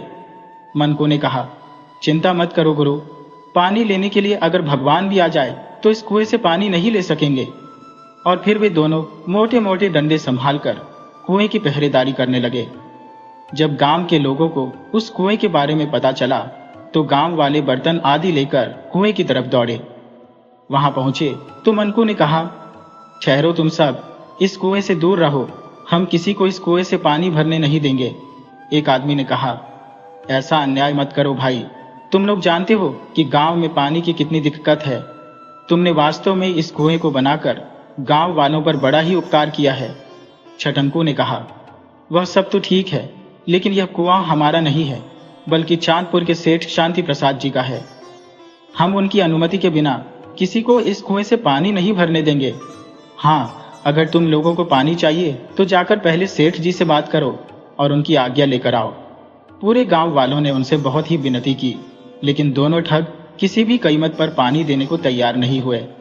इसलिए हारकर पूरा गांव चांदपुर की तरफ रवाना हो गया। वे सेठ शांति प्रसाद के घर पहुंचे और दुहाई देने लगे, दुहाई हो सेठ जी, दुहाई हो, हम पर दया कीजिए। सेठ ने कहा, भाइयों, आप लोग मुझसे कैसी दुहाई मांग रहे हैं? मैंने क्या बिगाड़ा है तुम लोगों का? तब गांव के लोगों ने उन्हें सारी बात बताई और बोले, सेठ जी, अब आप ही हमें अपने कुएं से पानी लेने की आज्ञा दे दीजिए, हमारे सारे दुख दूर हो जाएंगे। हाँ सेठ जी, कृपा करके आप हमें कुएं से पानी भरने की आज्ञा दीजिए, आपका यह एहसान जीवन भर नहीं भूलेंगे। सेठ ने कहा, देखो भाई, तुम सबको कोई गलतफहमी हो गई है। मैंने आप लोगों के गांव में कोई कुआं नहीं बनवाया। जरूर उन दोनों आदमियों ने आपको झूठ बोलकर आपका मूर्ख बनाया है। आप लोगों को जो भी प्रार्थना करनी है वह उन 2 आदमियों से ही जाकर कीजिए। गांव वाले बोले, नहीं नहीं, ऐसा मत कहिए सेठ जी, हम लोग बड़ी उम्मीद लेकर आपके पास आए हैं, हमें इस तरह न ठुकराइए, हम पर दया कीजिए। आप कहेंगे तो हम पानी की कीमत देने को भी तैयार है। सेठ बोला, लेकिन भाई, जब मैंने कुआं बनवाया ही नहीं तो मैं किस तरह से आप लोगों को पानी भरने की आज्ञा दे दूं? क्या वह मेरे कहने से तुम लोगों को पानी भरने देंगे? हाँ हाँ, जरूर भरने देंगे सेठ जी, हमें यकीन है। आप बस हमारे साथ चलकर उन दोनों आदमियों से कह दीजिए। मुंशी कहने लगा, मुझे तो इसमें कोई गहरी साजिश लगती है, क्यों न वहां पर चलकर असलियत का पता किया जाए। सेठ ने कहा, ठीक है, चलो भाइयों, मैं तुम्हारे साथ चलता हूं और फिर सारी हकीकत आप लोगों के सामने आ जाएगी। सेठ और उनका मुंशी सारे गांव वालों के साथ उनके गांव जा पहुंचे। दूर से ही सेठ जी ने छटंकू और मनकू को कुएं के पास हाथों में डंडे लिए हुए देख लिया। मुंशी कहने लगा, सेठ जी, ये तो वही दोनों ठग मालूम पड़ते हैं जिन्होंने आपसे 2000 रुपए कर्ज लिए थे और रकम अगले जन्म में वापस करने का वादा किया था। सेठ ने कहा, हाँ, मैं भी पहचान रहा हूं, लेकिन इन कमबख्तों ने यहां पर आकर यह क्या चक्कर फैलाया हुआ है। जब छटंकू और मनकू की नजर गांव वालों के साथ आते हुए सेठ और उसके मुंशी पर पड़ी तो वे दोनों खुशी से उछल पड़े। मनकू कहने लगा, गुरु, सेठ जी आ रहे हैं, लगता है अब हमें हमारे कर्ज से मुक्ति मिल जाएगी। कुएं के पास पहुंचकर सेठ कहने लगा, क्यों भाई, तुमने यहां पर क्या चक्कर चलाया हुआ है? इस कुएं को तुम गांव वालों को मेरा कुआं क्यों बता रही हो? दोनों ठग कहने लगे, हमने कोई चक्कर नहीं चलाया सेठ जी, ये कुआं आपका ही है, इसीलिए हमने गांव वालों को बिना आपकी आज्ञा के यहां से पानी भरने से मना कर दिया था। अगर आप आज्ञा देंगे तो हम इन्हें पानी भरने देंगे, हमें इसमें कोई आपत्ति नहीं होगी। सेठ बोला, यह क्या बकवास है? जब कुआं मैंने बनवाया ही नहीं तो इसमें मेरी आज्ञा की क्या जरूरत है? छटंकू बोला, सेठ जी, यह ठीक है कि यह कुआं आपने नहीं बनवाया, लेकिन इसमें रुपए तो आपके ही लगे हैं ना। सेठ बोला, मेरे रुपए? वह भला कैसे? छटंकू बोला, सुनिए, मैं बताता हूं। आपने 1 महीना पहले हमें 2000 रुपए कर्ज दिए थे, उसी से हमने यह कुआं बनवाया है। अब यदि आप कह दें कि यह कुआं आपका है तो हमारा कर्ज चुकता हो जाएगा और गांव वालों की पानी की दिक्कत भी दूर हो जाएगी। नहीं तो हम इस कुएं में से किसी भी हालत में किसी को पानी नहीं भरने देंगे। सेठ बोला, मैंने जो तुम्हें कर्ज दिया था वह वादे के मुताबिक तुम्हें अगले जन्म में देना है और मैं अगले जन्म में ही लूंगा। मनकू ने कहा, तब तो ठीक है सेठ जी, हम भी इस कुएं में से किसी को पानी नहीं लेने देंगे, चाहे ये गांव वाले हमारे सामने तड़प तड़प कर ही क्यों न मर जाए। छटंकू बोला, हाँ सेठ जी, अच्छी तरह से सोच लीजिए, अगर ये गांव वाले पानी के बिना मर गए तो इसका पाप आपके सिर पर ही होगा, और यदि आप इस कुएं को अपना कहकर इन्हें पानी लेने देंगे तो इसका पुण्य आपको ही मिलेगा और साथ ही साथ ये गांव वाले आपको दुआएं भी देंगे। छटंकू और मनकू की बात सुनकर सारे गांव वाले सेठ जी के सामने गिड़गिड़ाने लगे और कहने लगे, हाँ कह दीजिए ना सेठ जी, हाँ कह दीजिए। सेठ शांति प्रसाद उलझन में पड़ गए। कुछ देर तक सोचने के बाद उन्होंने एक गहरी सांस ली और कहा, ठीक है भाई, तुम दोनों चालाक इंसान जीते और मैं हारा। आज से इस कुएं को मैं अपना मानता हूं और तुम्हें अपने कर्ज से मुक्त करता हूं। गांव वालों, जाओ जाकर पानी भर लो। मनकू और छटंकू ने कहा, आओ गांव वालों, सब आकर पानी भर लो। और सभी गांव वाले सेठ की जय जयकार करने लगे और अपने घरों से बर्तन लाकर वे पानी भरने लगे। इसके बाद सेठ छटंकू और मनकू से कहने लगा, अरे भाई, ये सब तो ठीक है, लेकिन जिस चालाकी से तुम दोनों ने मेरे उसूलों को तोड़कर मेरा कर्जा लौटाया, उसके लिए मैं तुम्हारे दिमाग की दाद देता हूं। लेकिन मुझे अचरज है कि तुम दोनों अचानक कर्जा लौटाने के लिए इतने ज्यादा उतावले क्यों हो रहे थे, जबकि पहले तो तुम दोनों ने मुझे अगले जन्म में कर्जा लौटाने का वादा किया था और मुझे ठगने के लिए आए थे। छटंकू कहने लगा, यह ठीक है सेठ जी कि हम लोग आपको मूर्ख समझकर आपको लूटने के लिए आए थे और हमारी नजर में हमने आपको लूट भी लिया था, लेकिन जब आपके यहां से लौटकर हम एक गांव में पहुंचे और फिर छटंकू ने उस रात को बैलों के मुंह से सुनी हुई सारी बातें सेठ जी को बता दी और साथ ही साथ यह भी बता दिया कि एक साधु महाराज के मार्गदर्शन से वे इस गांव तक पहुंचे। और फिर अंत में छटंकू ने कहा, सेठ जी, हमारी आंखें खुल चुकी है और हमने फैसला कर लिया है कि भविष्य में हम कोई बुरा काम नहीं करेंगे और मेहनत मजदूरी करके ईमानदारी से अपना पेट भरेंगे। सेठ ने कहा, शाबाश, तुम दोनों ने यह बहुत ही अच्छा फैसला किया है। अगर कभी मेरी मदद की जरूरत पड़े तो बिना झिझक के मेरे पास चले आना। इसके बाद सेठ ने अपने मुंशी से कहा, क्यों मुंशी जी, छटंकू और मनकू की कहानी सुनकर अब आपकी समझ में कुछ आया? मुंशी बोला, आ गया सेठ जी, सब कुछ समझ में आ गया। इंसान जो कुछ भी इस जन्म में अच्छा या बुरा करता है, उसका फल इस जन्म में नहीं तो अगले जन्म में जरूर भोगना पड़ता है। सेठ ने कहा, हाँ तुम बिल्कुल ठीक समझे, चलो अब वापस चलें। उसके बाद सेठ और मुंशी वहां से लौट गए। उस दिन के बाद से छटंकू और मनकू ने भी सारे बुरे धंधे छोड़ दिए और मेहनत और ईमानदारी से अपना जीवन जीने लगे।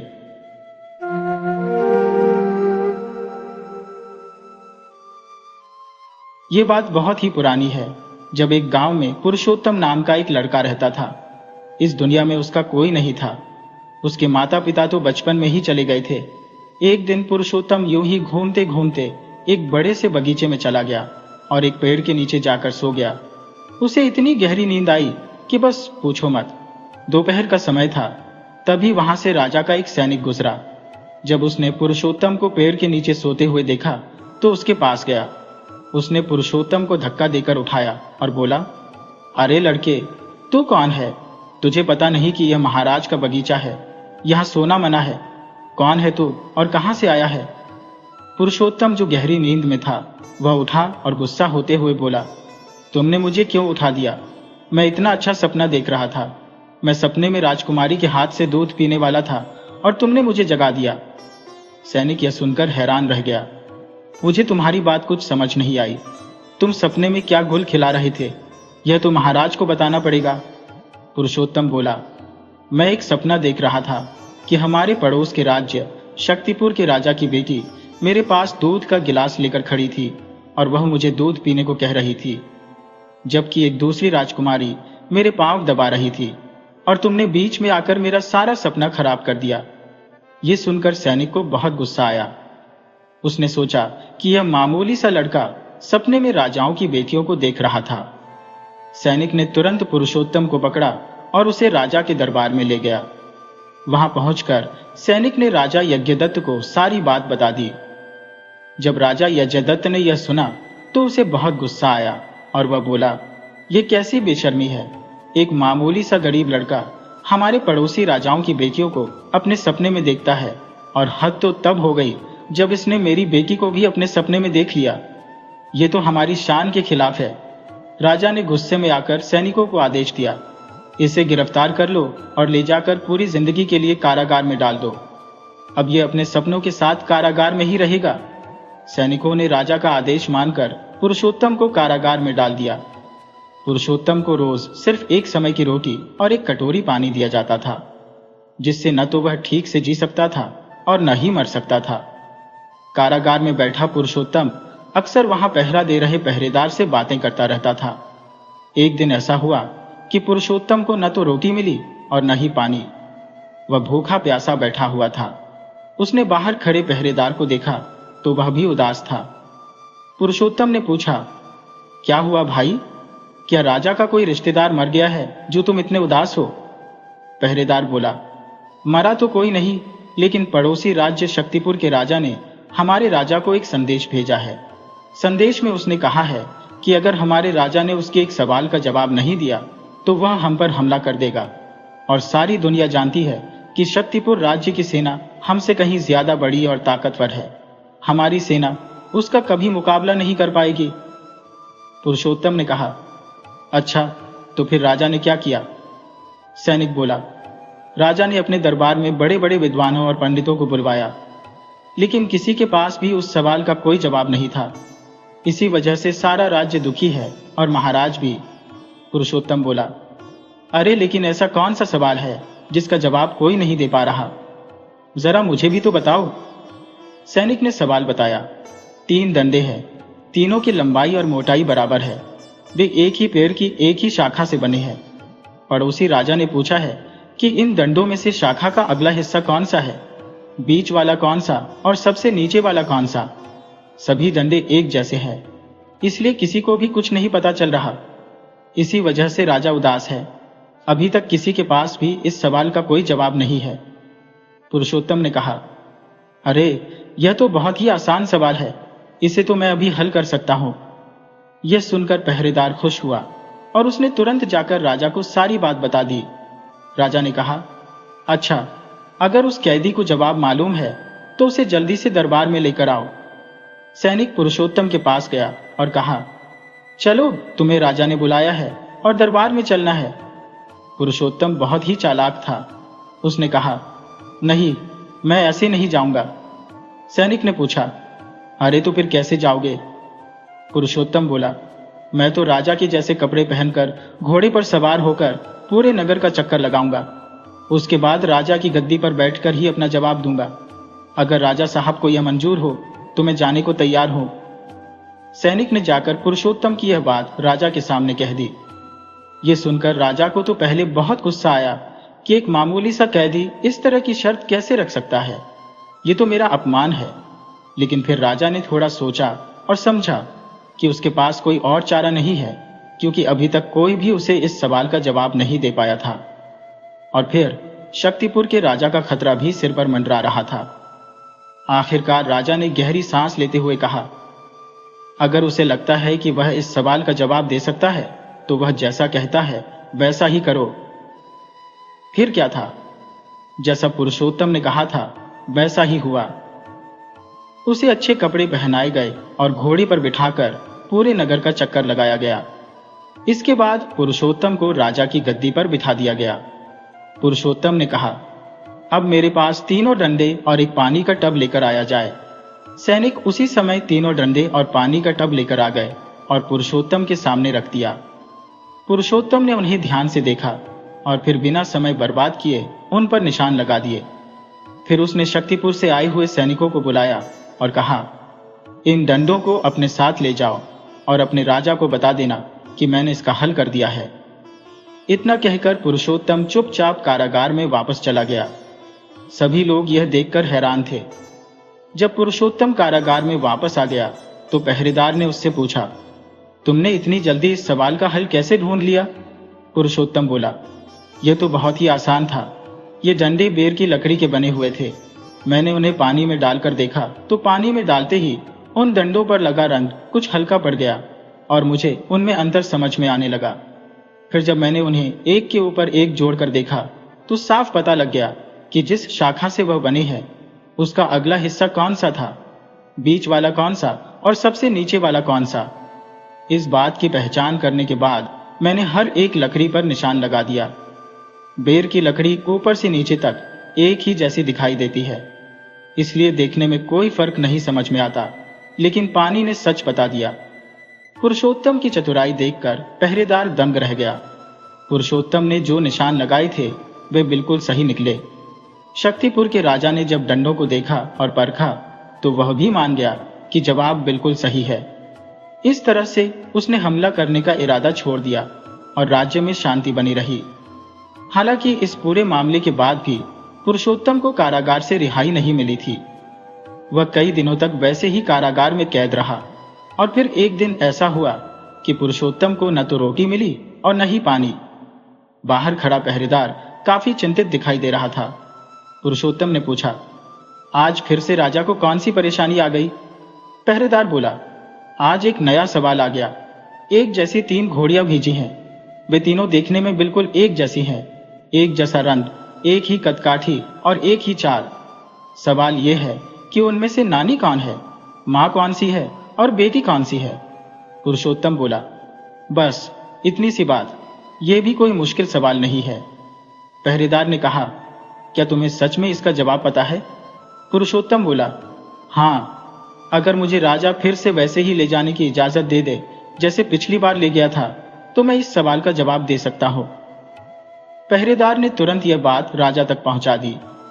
राजा को एक बार फिर से गुस्सा आया और वह बोला, यह लड़का हर बार अपनी शर्तें क्यों रखता है? फिर उसने सोचा कि इस बार भी अगर जवाब न मिला तो युद्ध को टाला नहीं जा सकता। जब कोई दूसरा उपाय समझ में नहीं आया तो राजा ने कहा, वैसा ही करो जैसा वह कहता है। और फिर एक बार फिर से पुरुषोत्तम को राजा जैसे कपड़े पहनाए गए, घोड़े पर बिठाया गया और पूरे नगर में उसे घुमाया गया।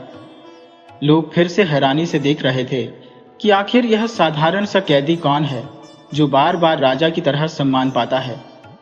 घूमने के बाद पुरुषोत्तम को महल के एक मैदान में लाया गया।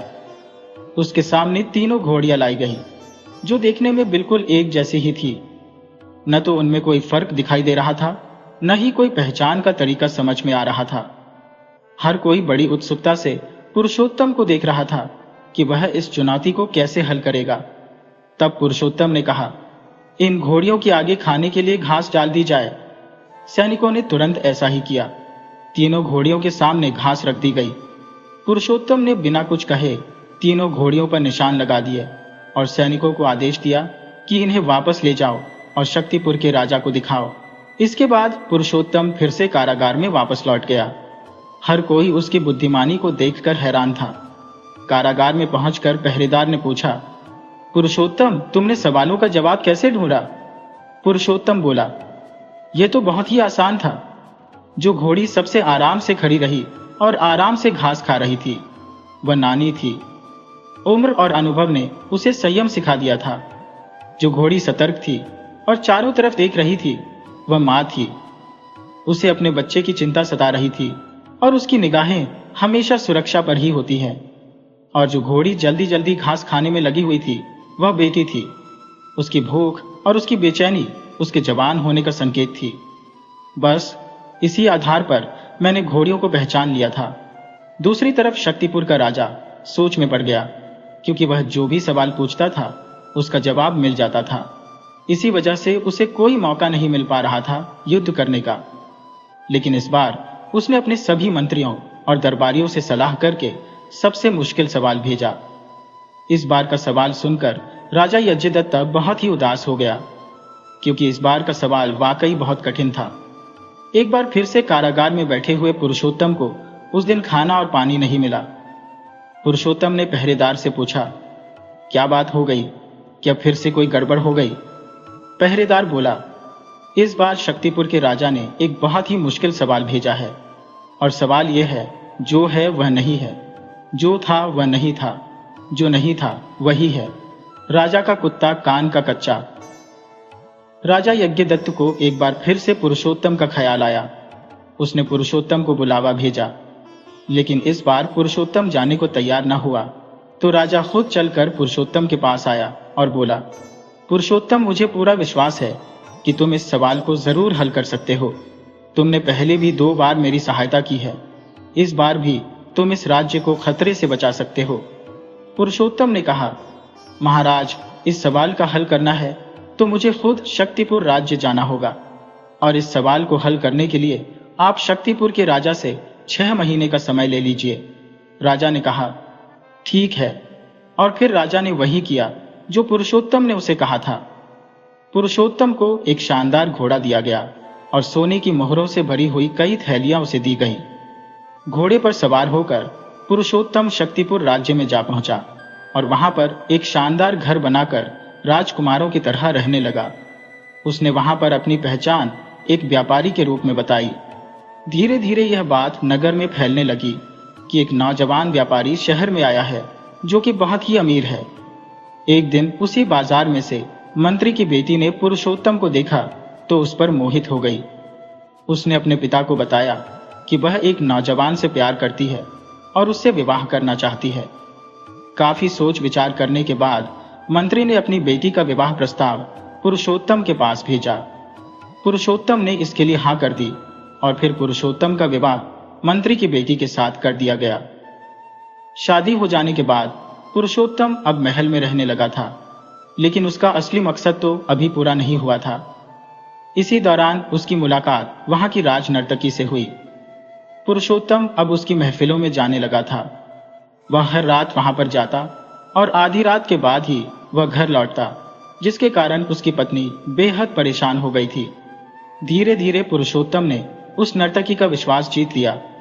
एक दिन पुरुषोत्तम ने एक तरबूज लिया और उसे कपड़े में लपेटा और साथ ही एक बोरी में कंकर भर लिए और फिर आधी रात को वह अपने घर वापस लौट आया। घर पहुंचते ही उसने अपनी पत्नी से कहा, मैं एक सेठ का सिर काट के लाया हूं और उसके सारे पैसे भी मैंने ले लिए हैं। ये बात तुम किसी को मत बताना। अगर तुमने यह बात किसी को बता दी तो अवश्य ही राजा मुझे मृत्युदंड दे देगा। तुम मेरी पत्नी हो, इसलिए मैंने तुमसे कुछ नहीं छुपाया। लेकिन ये राज्य किसी और को मत बताना।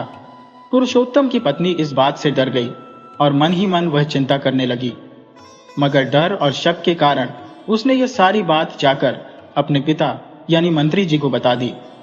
मंत्री को जब यह सारी बात पता चली तो इनाम के लालच में बिना देरी किए ये बात उसने जाकर राजा को बता दी कि महाराज, मेरा दामाद किसी सेठ का सिर काट कर लाया है और उसने सेठ का धन भी लूट लिया है। ये सुनते ही शक्तिपुर के राजा को बहुत गुस्सा आ गया। उसने तुरंत सैनिकों को आदेश दिया कि पुरुषोत्तम को पकड़कर दरबार में लाया जाए। सैनिक पुरुषोत्तम को गिरफ्तार करके राजा के सामने ले आए। इस बात की खबर जब नर्तकी को मिली, जिसका नाच देखने के लिए पुरुषोत्तम अक्सर जाया करता था, तो वह पुरुषोत्तम को बचाने के लिए सीधा राज दरबार में पहुंच गई। दरबार में आते ही उसने कहा, महाराज, उस सेठ की हत्या मैंने की है। आप बेवजह ही पुरुषोत्तम को पकड़ लाए हैं। ये सुनकर मंत्री चौंक गया और बोला, नहीं महाराज, यह औरत झूठ बोलती है। व्यापारी की हत्या तो पुरुषोत्तम ने ही की है। अगर आपको विश्वास नहीं आता तो इसके घर से सेठ का सिर मनवा कर देख लीजिए। मेरी बेटी इसकी पत्नी है और उसे सब पता है। राजा के आदेश पर तुरंत मंत्री की बेटी को दरबार में बुलाया गया। मंत्री की बेटी ने कहा, महाराज, पुरुषोत्तम ने मुझसे कहा था कि यह सिर संभाल कर रखना। मैंने उसे अपने घर के पीछे के कमरे में एक कपड़े में लपेट कर रखा है। साथ ही एक पैसों से भरी हुई बोरी भी है। आप अपने सैनिकों को भेजकर दोनों चीजें मंगवा सकते हैं। राजा ने सैनिकों को आदेश दिया कि उस व्यापारी का सिर और धन से भरी हुई वह बोरी दोनों महल में लेकर आई जाए। कुछ ही देर में सैनिक कपड़े में लिपटी हुई एक सिर जैसी चीज को लेकर आए। राजा ने आदेश दिया, इसे खोलो और दिखाओ। जैसे ही कपड़े को हटाया गया तो सभी हैरान रह गए। उसमें सर नहीं बल्कि एक बड़ा सा तरबूज था, जो देखने में बिल्कुल सिर जैसा लगता था। राजा गुस्से में आग बबूला हो गया, लेकिन पुरुषोत्तम जोर जोर से हंसने लगा। फिर उसने कहा, महाराज, मुझे उम्मीद है कि आपको अपने तीसरे सवाल का जवाब मिल गया होगा, जो आपने राजा यज्ञदत्त से पूछा था। यह सुनकर राजा हैरान हुआ और कहने लगा, उस सवाल से तुम्हारा क्या ताल्लुक है? कौन हो तुम? तब पुरुषोत्तम ने अपनी सारी सच्चाई राजा को बता दी और कहा, महाराज, मैं आपके तीसरे सवाल का जवाब देने के लिए ही यहां पर आया हूं। अब आप मेरा जवाब सुनिए। महाराज, आपने पूछा था, जो है वह नहीं है, जो नहीं है वही है। अब देखिए, जो मेरी पत्नी है वह वास्तव में मेरी पत्नी नहीं है, क्योंकि वह तो मुझे मरवाना चाहती थी। लेकिन जो मेरी पत्नी नहीं है, यानी यह नाचने वाली लड़की, मेरे लिए वह असली पत्नी से भी बढ़कर साबित हुई। उसने खुद को दोषी बताकर मेरी जान बचाने की कोशिश की है। बताइए, क्या यह सच नहीं है? राजा ने कहा, बिल्कुल सही। पुरुषोत्तम ने कहा, आपका दूसरा सवाल यह था, जो था वो नहीं था, जो नहीं था वही था। इसका मतलब यह है कि जो सिर समझा जा रहा था, वास्तव में वह सिर नहीं था बल्कि तरबूज था, और जो असली सिर था वह तो कभी था ही नहीं। राजा पुरुषोत्तम की बात से सहमत था और हैरान भी। उसने कहा, बिल्कुल ठीक बात है नौजवान। इसके बाद पुरुषोत्तम फिर से बोला, महाराज, आपने आगे पूछा था, राजा का कुत्ता कान का कच्चा, तो वह खड़ा है ना महाराज, आपका मंत्री आपके सामने। वह आपका कुत्ता इतना कानों का कच्चा है कि अपनी बेटी की बात मानकर वह अपने दामाद को मरवाने चला था, और वह भी सिर्फ इनाम हासिल करने की खातिर। उसने एक बार भी सच्चाई जानने की कोशिश नहीं की, न ही मुझसे आकर पूछा कि आखिर माजरा क्या है। तो बताइए महाराज, क्या मेरी बात सही है? राजा बोला, बिल्कुल सही है। पुरुषोत्तम की चतुराई और उसकी अक्लमंदी देखकर राजा बहुत ही खुश हुआ और उसने कहा, पुरुषोत्तम, मैं तुम्हारी इस समझदारी और तुम्हारी दूरंदेशी से बहुत ही खुश हूं। मैं चाहता हूं कि अपनी बेटी की शादी तुमसे करवा दो और साथ ही अपना राज्य भी तुम्हें सौंप दो। और फिर राजा ने अपनी बेटी की शादी पुरुषोत्तम से करवा दी और अपना आधा राज्य उसे दे दिया। जब पुरुषोत्तम वापस अपने राज्य लौटने लगा तो मंत्री की बेटी उससे माफी मांगने लगी, लेकिन पुरुषोत्तम ने कहा, तुमने जो किया उसका तुम्हें फल भुगतना पड़ेगा। अब तुम मेरे महल में नौकरानी बनकर रहोगी। इसके बाद पुरुषोत्तम ने शक्तिपुर के राजा से कहा, महाराज, मैं एक बार जाकर राजा यज्ञदत्त से मिलना चाहता हूं। शक्तिपुर के राजा ने कहा, जरूर जाओ बेटा, लेकिन अब तुम कोई साधारण आदमी नहीं हो। तुम मेरे दामाद हो और इस राज्य के उत्तराधिकारी भी हो। इसलिए तुम एक राजा की तरह जाओगे। और फिर पुरुषोत्तम को पूरी शान शौकत और सेना की एक टुकड़ी के साथ रवाना किया गया। जैसे ही वह अपने राज्य के पास पहुंचा तो राजा यज्ञदत्त को इसकी खबर मिली। उसने सोचा कि शक्तिपुर का राजा अपनी सेना के साथ उस पर हमला करने के लिए आ रहा है। वह डर गया। उसने तुरंत अपने एक दूत को भेजा। दूत ने जाकर कहा, कृपया आप हमारे राज्य पर हमला मत कीजिए। अगर आप चाहें तो हमारा आधा राज्य ले सकते हैं और राजकुमारी का विवाह भी आपके साथ किया जाएगा। क्या आपको यह प्रस्ताव मंजूर है? बस आप हमें क्षमा कर दीजिए। पुरुषोत्तम ने कहा, मैं यहां पर हमला करने के लिए नहीं आया हूं। यह तो एक बहुत बड़ी गलतफहमी है। दूत ने वापस जाकर सारी कहानी जब राजा यज्ञदत्त को बताई तो राजा ने राहत की सांस ली और उसने कहा, अगर ऐसा है तो ऐसे अक्लमंद और बहादुर आदमी से मैं अपनी बेटी का विवाह करना चाहता हूं और उसे अपना आधा राज्य भी सौंप दूंगा। इस तरह से पुरुषोत्तम ने अपनी बुद्धिमानी से दोनों राज्यों के बीच शांति स्थापित करवा दी और दो दो राजकुमारियों से उसका विवाह भी हो गया। इसके बाद पुरुषोत्तम ने उस सैनिक को बुलाने का आदेश दिया जिसने उसे बगीचे में सोता हुआ जानकर गिरफ्तार किया था। जब वह सैनिक आया तो डर के मारे कांपने लगा। उसे लगा कि अब पुरुषोत्तम राजा बनने के बाद अवश्य ही उसे उस दिन की हरकत की सजा देगा। लेकिन पुरुषोत्तम ने मुस्कुराते हुए कहा, डरो मत सैनिक, तुमने तो उस दिन के मेरे सपने को सच करने में मेरी सहायता की है। अगर तुम मुझे पकड़कर राजा यज्ञदत्त के सामने नहीं लाते तो मैं आज इस मुकाम तक नहीं पहुंचता। हर इंसान की किस्मत उसके कर्मों से बनती है। पुरुषोत्तम ने सैनिक को ढेर सारा इनाम दिया और उसे सम्मानित करके वापस विदा किया। इस तरह से पुरुषोत्तम की अक्लमंदी ने उसे राजा बना दिया। इसी तरह की दिलचस्प कहानियां देखने के लिए आप चैनल को सब्सक्राइब कर लीजिए। वीडियो अच्छी लगी तो इसे लाइक कीजिए और साथ ही अपने अच्छे कमेंट करना बिल्कुल मत भूलिएगा। अपने कमेंट के साथ अपना नाम और अपने शहर का नाम भी लिखिए। तो मिलते हैं आपसे किसी अगली कहानी में। तब तक के लिए अनुमति दीजिए।